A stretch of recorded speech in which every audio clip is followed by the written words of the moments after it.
just under a year ago, I had the pleasure of sitting down over at Major Tom's in Harrogate. Thanks, where's Toby?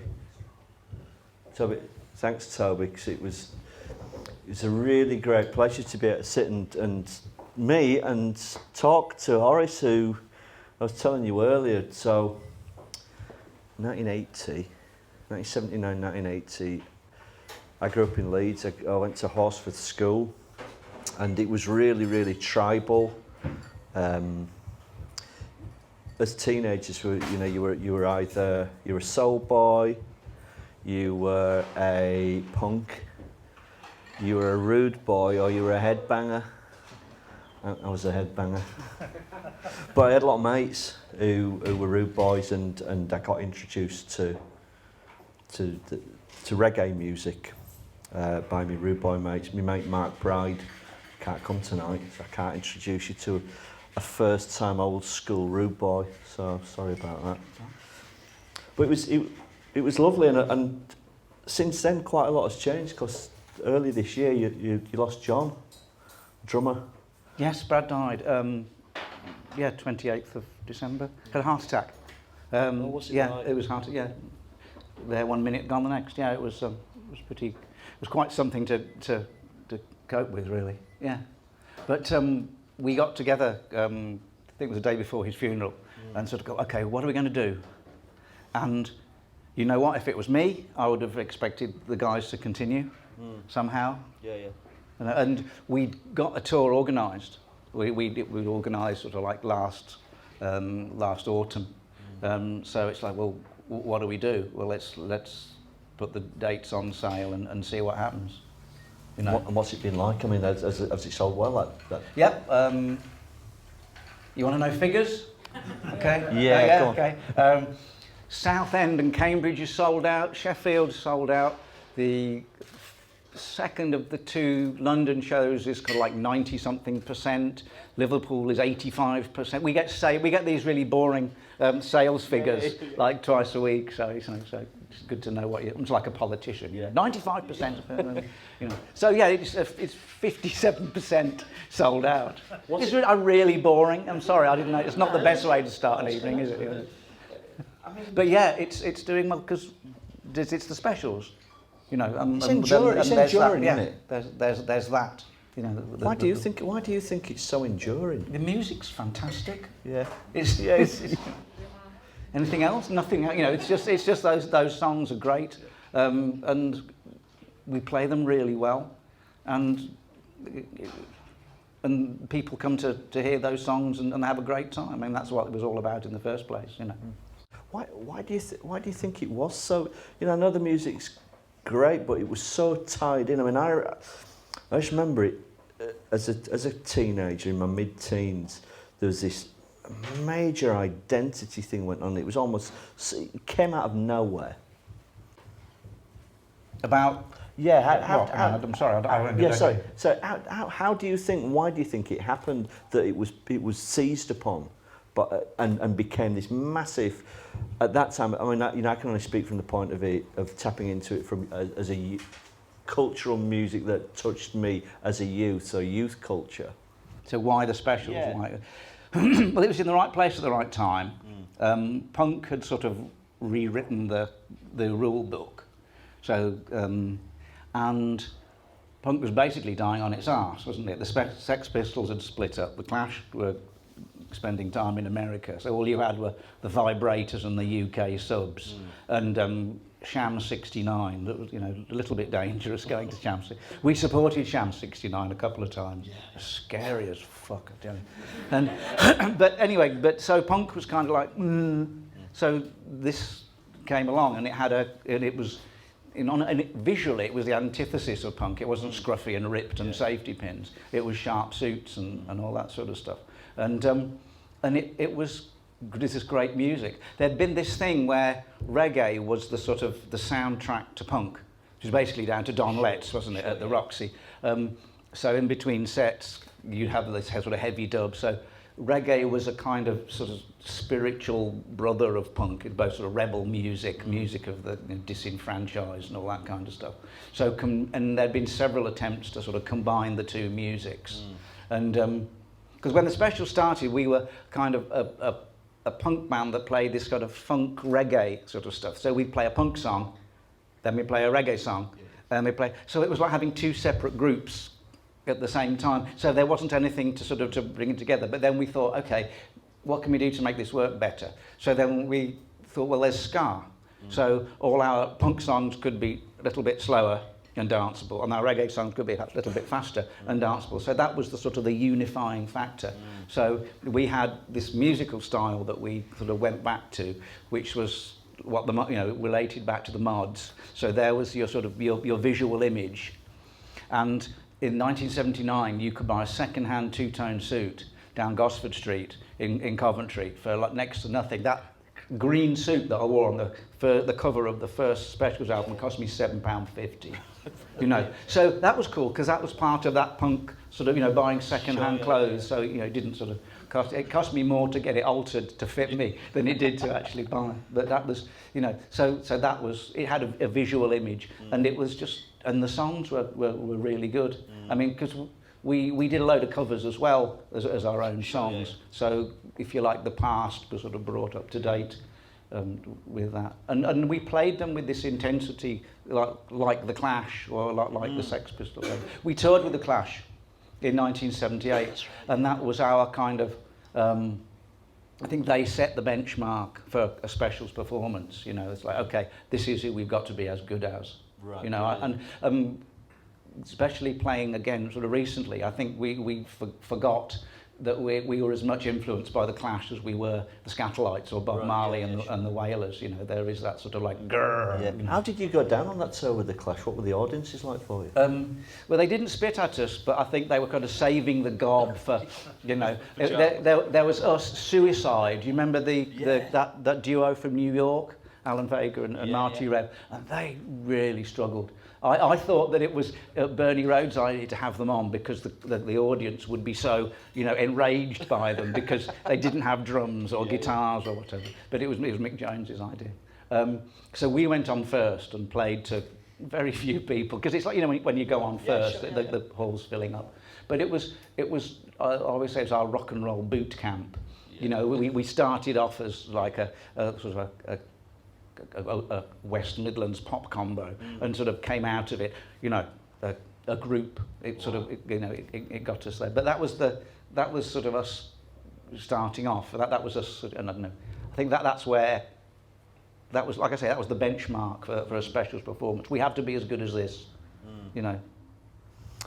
I was thinking the other week that, and I think that part of it came out from reading that story in the press about Joe Corey, Malcolm McLaren's son.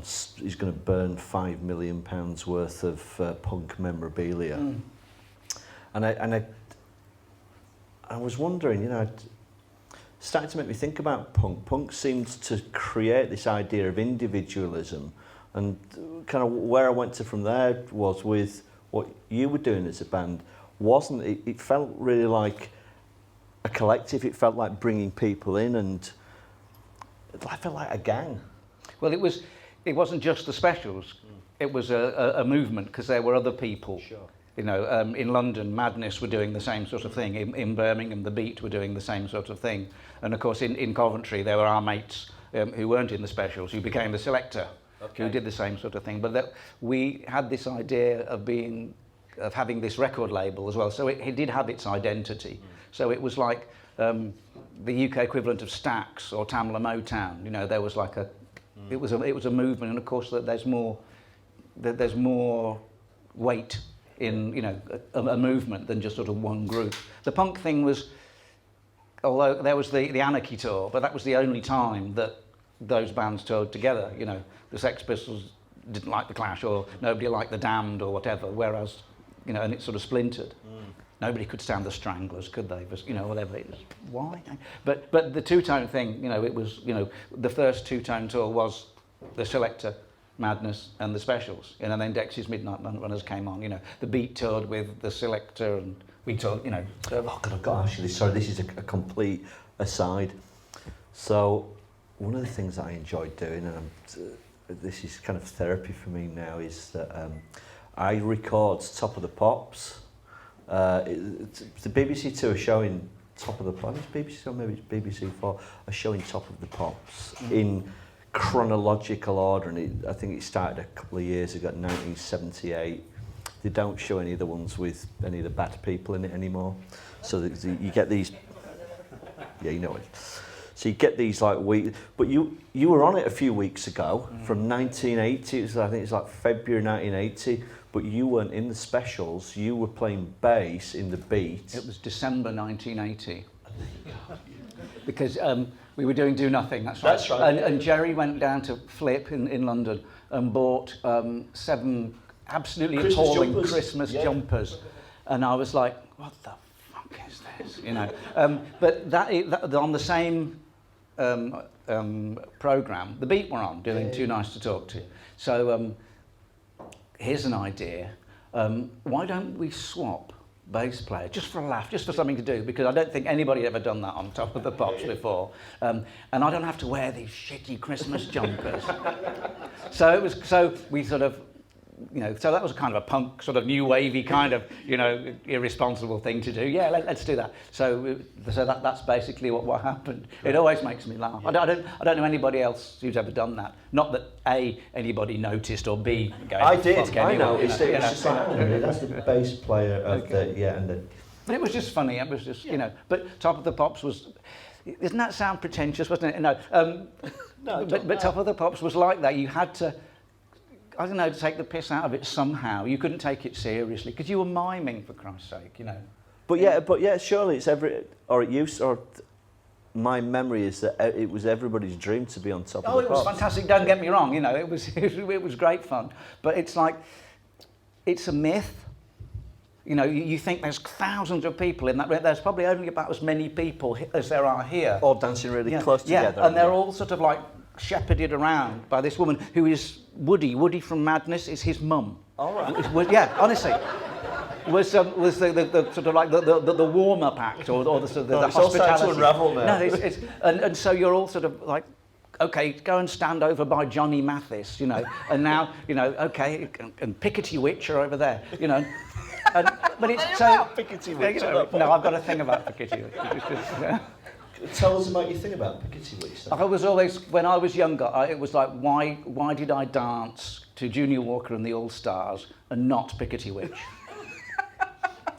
So if you're a muso, you'll understand it. But Top of the Pops is like that. It's a sham. It's a joke. It's pretend. So, it's sort of.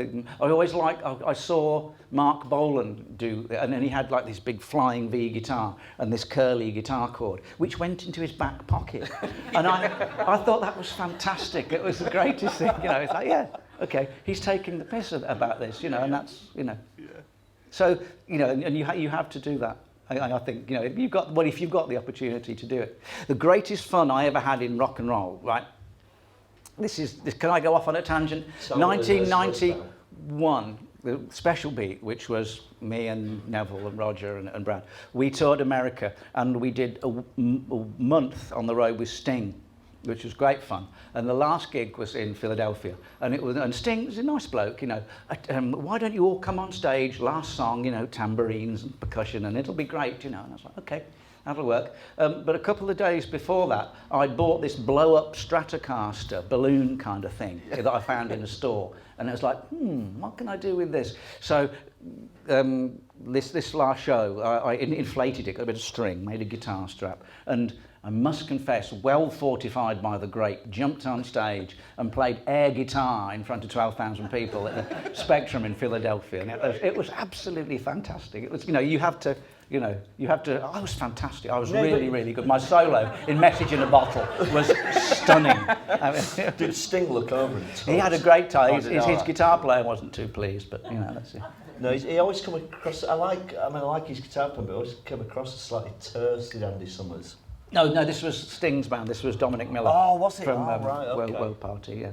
Needs to get out a bit more, but never mind. No, but it's great. But that was that sort of spirit of Top of the Pops. You know, that's like, you know, hey, here is an opportunity to really have a laugh. So, but that's probably where that sort of started with that you know, that David Steele, you know, playing Too Nice to Talk To, on a bass that cost me 13 quid that I bought in Kettering when I was brought up. Have you still got it? No, I don't know where it went. But you couldn't play it, but it was my mime bass. Yeah. You know what I mean? Yeah. No, I, when we did Ghost Town, I wear it. You know, I play it on there as Pretend well. it's playing. Yeah. But it's a visual. It's like doing videos. I hate doing videos. It's like I'm a musician. I'm not an actor. Right. You know what I mean? You know, but I realise that that's what you need. The best videos for me are the live ones. You know, we tried the acting thing a bit in general public, and I was rubbish. You know, honestly. So, you know, please. Anyway, go on. We've gone what else? No, it's not. It's all right. I mean, that's what it's about. If it gets boring, tell me, please. No, if it gets yeah. no, it'll never get boring because, you know, we've got a room full of people who want to ask questions. Anybody got a question? I know somebody sent me a thing saying I want to ask you a question today. Not yet. Okay, well we'll come back to that. That's really surprising. Is that usually somebody's kind of waving and to go back to the whole. We were chatting outside earlier, and last time we met, it was really lovely. I learned loads. I'd read your book, and then the next day I got up. Having had a great night, and I opened Mojo. I subscribed to Mojo and Post 50, and there was an interview with Jerry Dammers, and it was really, I felt really sad because he was making some really disparaging remarks about the reformation of specials. Yeah.